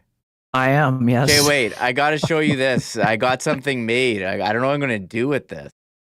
Oh, man. Okay. Let me pull this up. I forgot the theme song and everything. I had it all ready to go. But I completely forgot. But here, I got this made up for you. There it is, Ken. The Weeb's World logo in the style of Wayne's World. So let's get that on a t-shirt, Remo. We got to get this on a t-shirt and a hat. You just experienced Weeb's World. I forgot the theme song. We'll play it next time.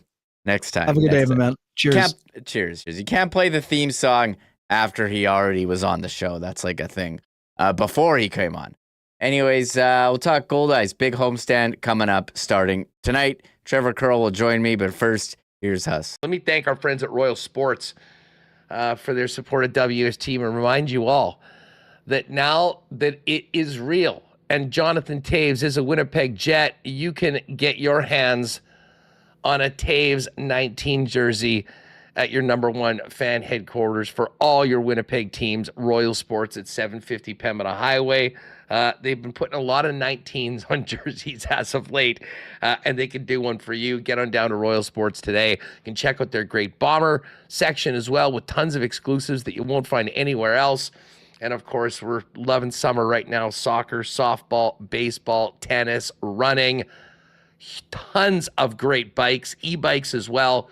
The big Yeti cooler section, all waiting for you at Royal Sports. 750 Pembina Highway. Check them out on Instagram as well, at Royal Sports Winnipeg, for the latest merchandise drops and sale information. Well, if you went to Boston Pizza last night to watch the Stampede Bowl, the game was a dud, but at least you had those ice-cold schooners, world-famous BP wings, gourmet pizzas, and all the great treats on the new summer menu available for you.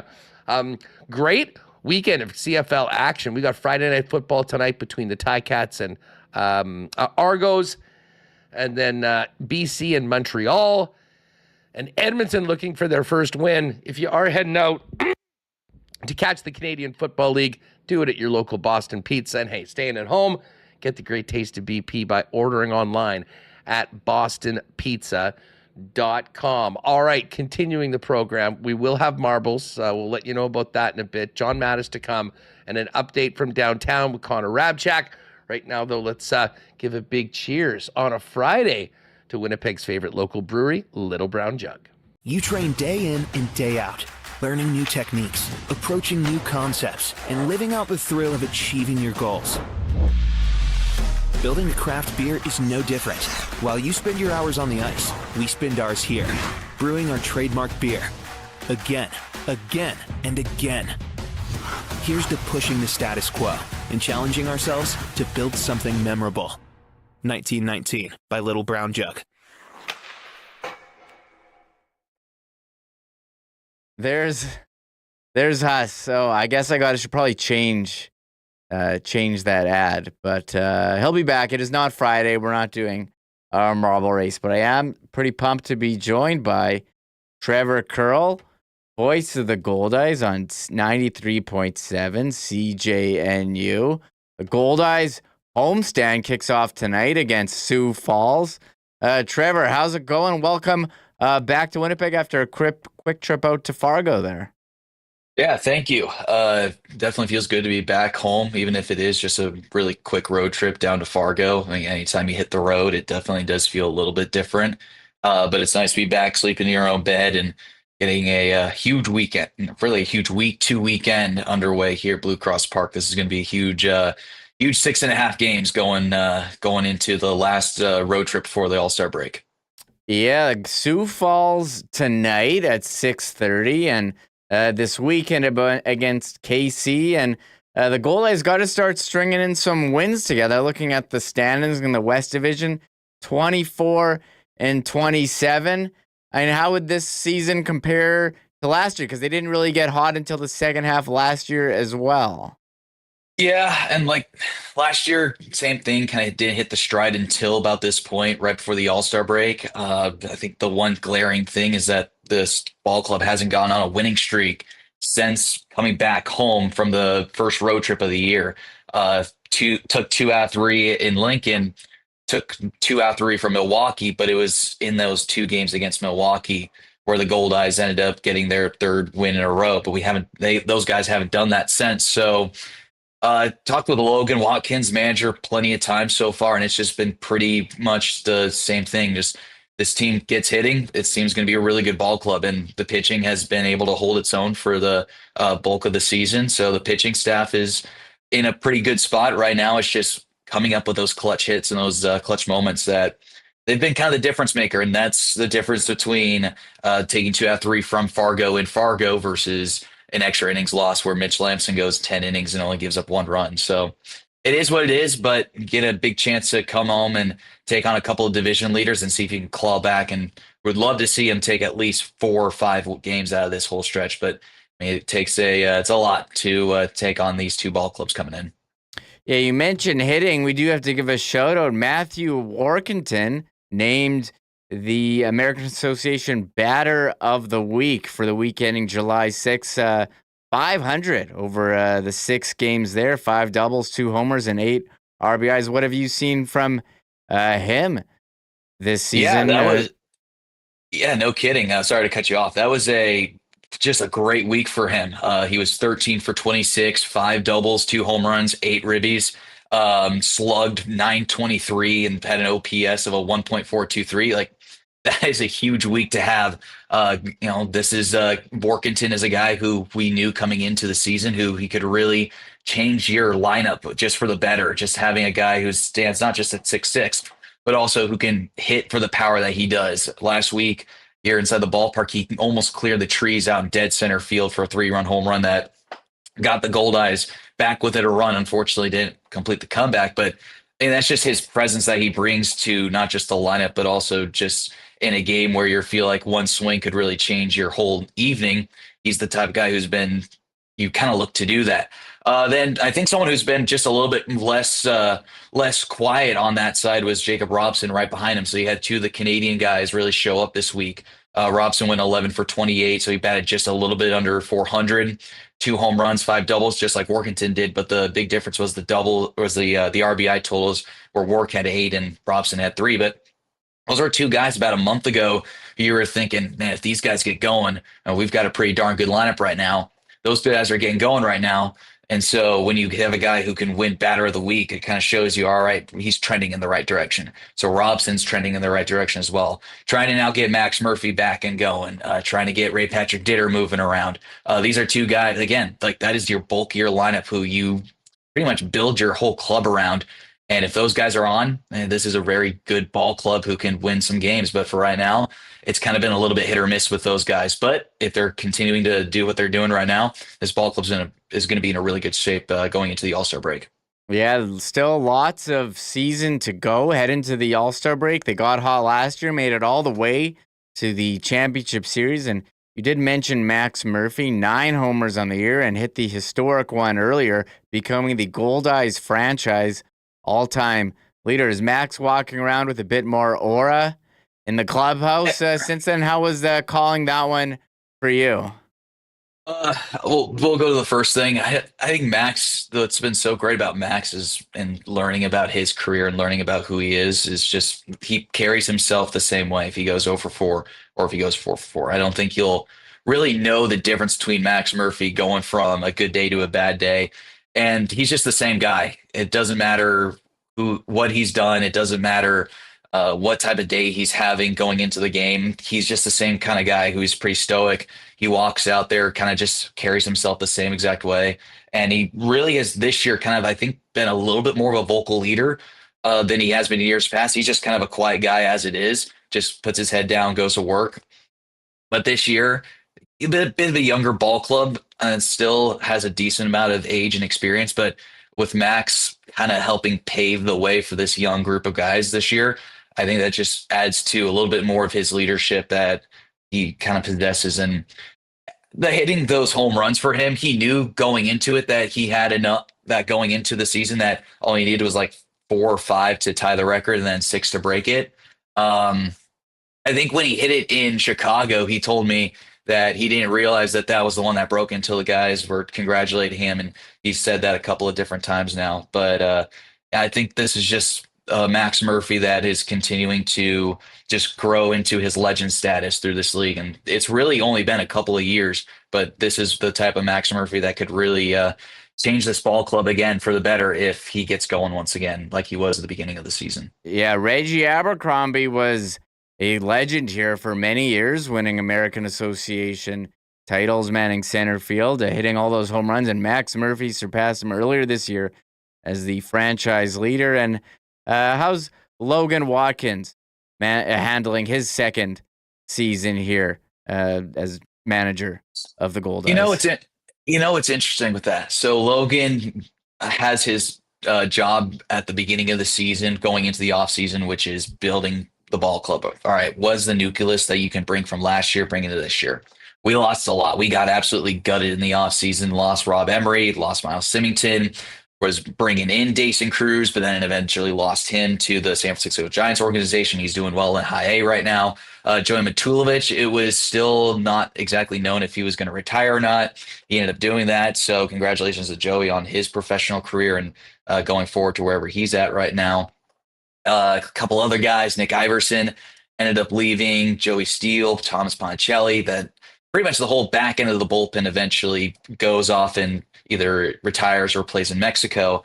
And so you're pretty much starting from almost a square one. So we're basically starting from, okay, we've got Max Murphy, we've got Ryder Yakel, we've got Tasker Strobel. So 2 guys who could easily be all-stars this year because of how good they've pitched.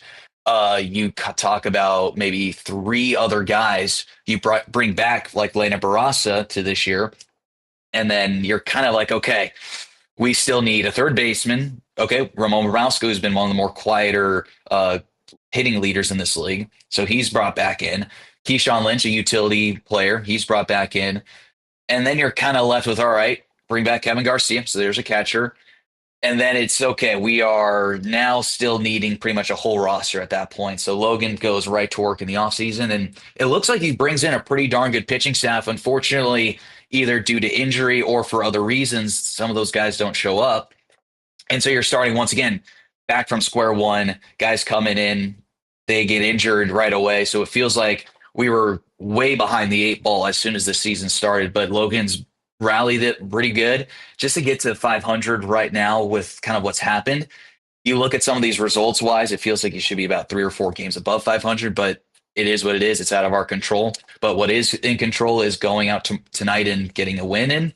So for Logan, I think he's just been, again, taking things game by game, but a little bit of this year has been kind of managing a whole series instead of on that first game of the series, instead of being able to manage game by game as he was able to do last year. So I think we're in a good spot right now. I think Logan's been able to rebuild a lot of those tools that were either A, lost to Mexico, or B, retired or sent to affiliate. So hopefully, as things stand right now, I think he's in a pretty good spot. It's just now the guys who he signed need to put their head down and get to work. And they've been getting to work. It's just, unfortunately, the results just haven't been the results that we were looking for.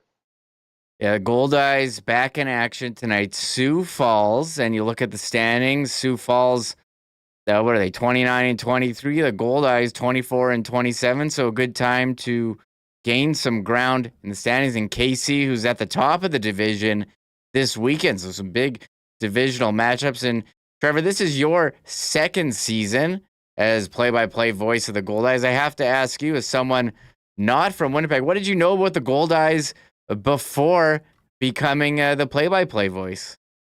Yeah, so first I'll start off with the highlighting this week of the game. So we've got tonight at 6:30, tomorrow at 6:30, so July 8th and 9th. And then on the 10th, the final game of the series between us and the Canaries. It's the shirt off our back night, which is one of my favorite nights now this season after experiencing that last year. So if you come to the ballpark, no matter where you sit, you don't need a premier ticket. You just need to get to the ballpark, have a seat. That ticket could possibly be drawn, and that means you could go down on the field and take the jersey off the player's back, get it signed, take a picture with them, and that's your momentum from that night until the rest of the season, until the rest of time even. I remember seeing last year so many unique and random jerseys throughout the years have all come in on that day. So even if you haven't won before or you have won before, there's people who still wear these shirt off our back jerseys and they come out to the ballpark, and that's a great sign. Then you have the weekend against Kansas City. The Friday one's a little bit interesting. So that's a doubleheader that gets started on Friday at 5:30. We're going to continue the game between the Goldeyes and Kansas City. I'm looking at the calendar. That was back in June on the 8th. It looked like June 8th. It was a day game that got rained out. Goldeyes were threatening. Yeah, there it is on the schedule. If you go to a month earlier, June 8th right there. The weekend right before we hit the road for Chicago. So that is going to be a doubleheader action. So what happens is that the Goldeyes have runners at first and second. Matthew Workington would be coming up to the plate with 2 outs in the bottom of the third. We're going to play that one all the way until the 9th inning. And if we need extra innings, so be it. But then afterwards, we're going to take a 30-minute break. Then we'll play the second game, which is the already scheduled game against Kansas City on Friday. That will only be a 7-inning game. But then after that, we'll have the fireworks show that's brought to you by ABC. So that will be just the kind of that weird Friday. Then we got the weekend going at 6 o'clock on, the 12th? And then the 13th at 1 o'clock, another Sunday Family Fun Day. So a huge homestand coming up against Sioux Falls and Kansas City. But to the second point, the second question that you had originally, the original question before I kind of took it to a whole left turn. I mean, I knew a little bit about the Goldeyes going into it. Just very briefly, I knew about the American Association. I knew that this was a very legitimate professional organization.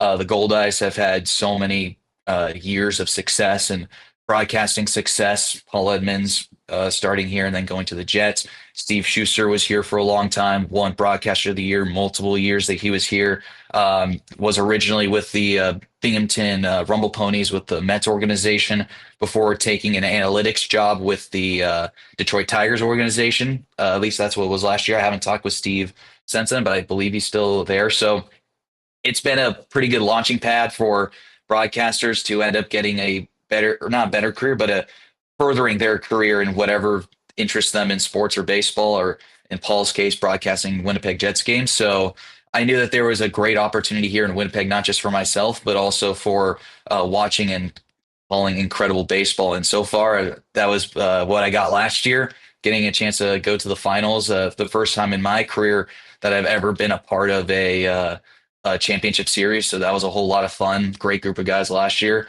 But the organization is top notch. Everything they do, from Andrew's side in the general manager's office, to Jason Young, our media department, to the ticket sales guys, and then to the clubhouse with Logan, Jamie Sampson, our clubhouse manager, Danny Perrone, our bullpen catcher. It's just from top to bottom, this is one of the best organizations, not just in the American Association, but even professional baseball. I mean, that's what Steve Schuster kept saying, that this was the best job in either A, minor league baseball, or B, partner league baseball. And it really has shown how great of an organization this is, and how well not just they treat their own employees, but also how well they treat their players. Well, Trevor, it's been great having you on. It's nice to have you in Winnipeg for another season. And as I told you before we went on, I do enjoy your Griffey, A-Rod, and Jay Buhner action figures back there. Yeah. As you and I both, well, you grew up in Seattle. I grew up here, but somehow, maybe from the Ken Griffey Jr. Super Nintendo game, became a fan of the Mariners. So we'll have to compare memorabilia another time. Yeah, you're going to have to, next time I'm back in my home in Washington, you're going to need to give me a FaceTime call, and I'll show you just what the back room wall looks like right now. It's all tealed out, and it's got a bunch of autographs up on the wall. So it's just love my Mariners. Hopefully they can make a run with Cal Raleigh, going to be an all-star, and I hope MVP, but he's going to take on Aaron Judge for this week. So it'll be I'll be watching the Goldeyes, but I'll be also on the side kind of looking at the Mariners-Yankees series in New York and seeing how that goes. Yeah, race for MVP. I think Cal Raleigh's in the home run derby as well. Big Dumper's in the derby. Big Dumper. What a nickname. Big Dumper. What a nickname. Well, Trevor, hopefully we can do this again soon. Good luck tonight, and good luck with the homestand this week. It's a big one for the Fish.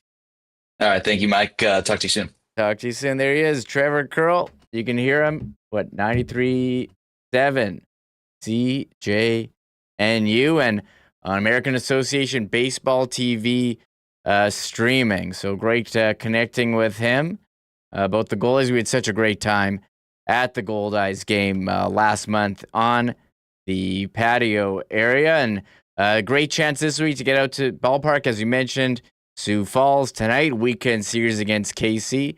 The shirt off our backs night, Trevor mentioned, and Friday the fireworks, 204-982 base, are on their website.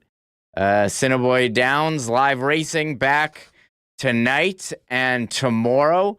Great time at Assiniboia Downs. VLTs, great dining experiences, also free admission and free parking.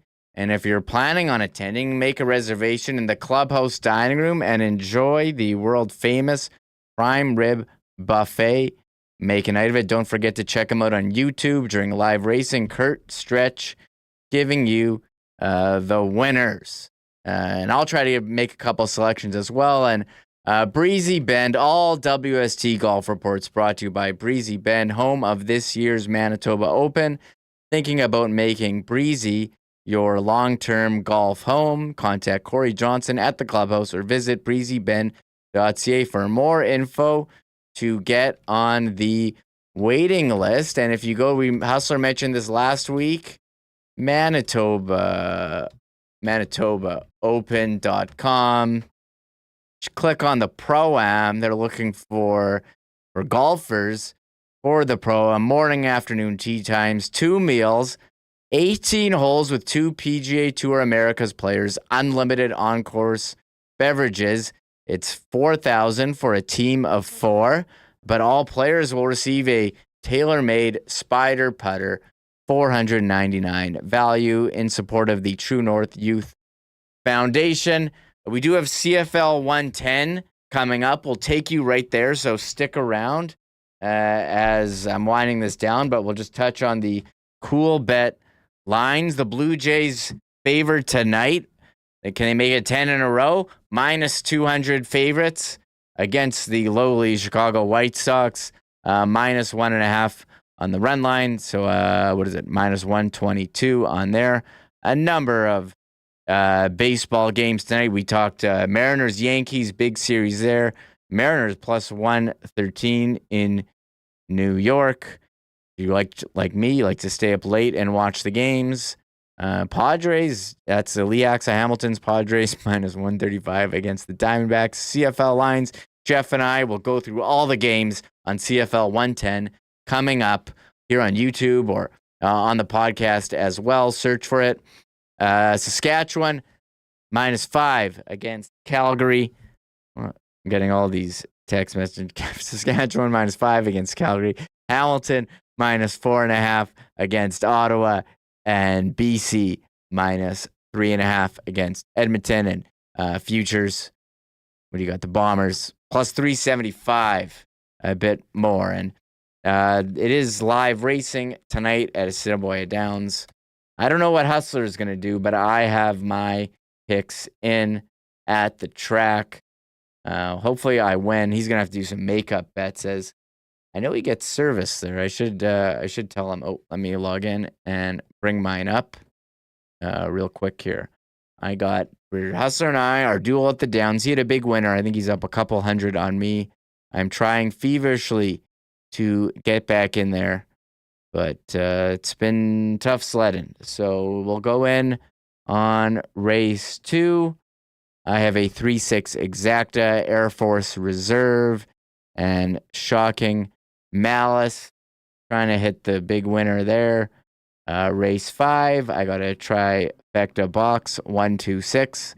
That's Moon Connection, You Enjoy Myself, and Slews Back. That would be in line with the AI smart picks. And using the AI can use many things. Yes, horse picks as well. 1, 2, 8 on race 6. 1, 2, 8 on race 6. That is Distinctive Deb, Load Abroad, and Damn the Torpedoes. So that's a combination of the program selection, AI smart picks, and Damn the Torpedoes. Got to take it for the Tom Petty album. And my last toonie on horse 5 of race 8. That is Suit Me Up, Charlie. Well, what a day it was today, filling in. Thank you to all of our guests, Drew Mindell, John Hodge, Ken Wiebe, Trevor Curl, and shout out to the sponsors. Without them, would not be here doing this right now. And thank you to the listeners, but our sponsors, Rolly's Transfer, St. Vital Dental, Canadian Club, Manitoba Battery, Princess Auto, Aikens Lake, and F Apparel. Oh, Fans First, Little Brown Jug, Boston Pizza, Royal Sports, and Coolbet. Oh, I did not do the Fans First fan feedback of the day. Well, we were getting feedback on favorite summer activities here in Winnipeg or Manitoba, and the fans were Drew Mindell, Riding Mountain, got to get out there, Rainbow Stage for John Hodge, he's going to Frozen, and Ken on the MB Golf Tour. But I'll chime in with the Goldeyes, great night, and Assiniboia Downs, 2 great places. But I know this weekend is the Folk Festival as well. I got to go. CFL 110 coming up. It'll take you right there.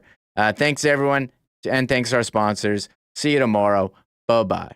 Oh, my God! Oh! Shut it down! Let's go home!